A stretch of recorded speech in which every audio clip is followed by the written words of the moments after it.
Ikomplu jfeġġu aktar aħbarijiet dwar l-iskema tal-beħ tal-passaporti Maltin. Skont ir-rivista The Economist, 60% tal-passaporti Maltin mibjuhom minn Henley and Partners inxtraw minn ċittadini Ċiniżi. Fl-artiklu The Economist janalizza l-fenomenu ta' eluf ta' Ċiniżi li qed jixtru viżas jew saħansitra passaporti f'pajjiżi fejn l-Ingliż huwa lingwa uffiċjali.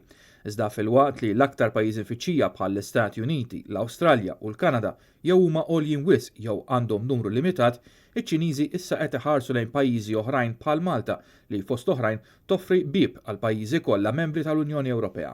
Dan wassal biex iċ-Ċiniżi huma l-akbar klijenti tal-passaport Malti u skont figuri miġbura minn The Economist, 60% tal-passaporti Maltin mill-bidu tal-iskema sal-aħħar tal-2017 inxtraw minn Ċiniżi.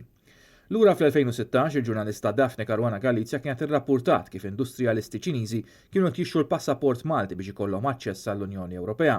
Fil-fatti kienet irrappurtat dwar biljonarju Ċiniż partikolari bl-isem ta' Zhongtian Liu li flimkien mal-familja tiegħu xtara il-passaport Malti. Interessanti l-fattu li l-gvern Ċiniż ma jippermettix iċ-ċittadini tiegħu li jkollhom passaport ta' pajjiż ieħor. Kif jidher fl-informazzjoni miġbura minn Forbes, Liu jidher li żamm iċ-ċittadinanza Ċiniża. L-implikazzjoni hi li ċ-Ċiniżi li xtraw il-passaporti ta' pajjiżi oħra għamlu dan fuq suspett ta' tixħim ta' uffiċjali għolja fil-gvern Ċiniż.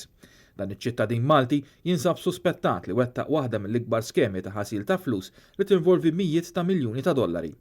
Sarattant kif ir-rapport ta' Net News il-ġimgħa li għaddiet l-FIU ħareġ ċirkolari li fiha l-iskemi ta' beħ ta' passaporti issa huma meqjusa bħala attività b'riskju għoli ta' ħasil tal-flus.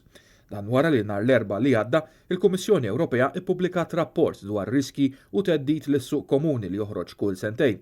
Dan ir-rapport, magħruf bħala Supranational Risk Assessment, identifika 4 setturi ġodda li għandhom jgħaddu minn arbil u skrutinju aktar ibes minħabba riski li dawn is-setturi jġibu magħhom f'dak li għandu x'jaqsam ma' ħasil tal-flus minn attività kriminali jew finanzjar ta' terrorizmu. Wieħed minn dawn is-setturi fil-fatt huma skemi tal-beħ taċ-ċittadinanza.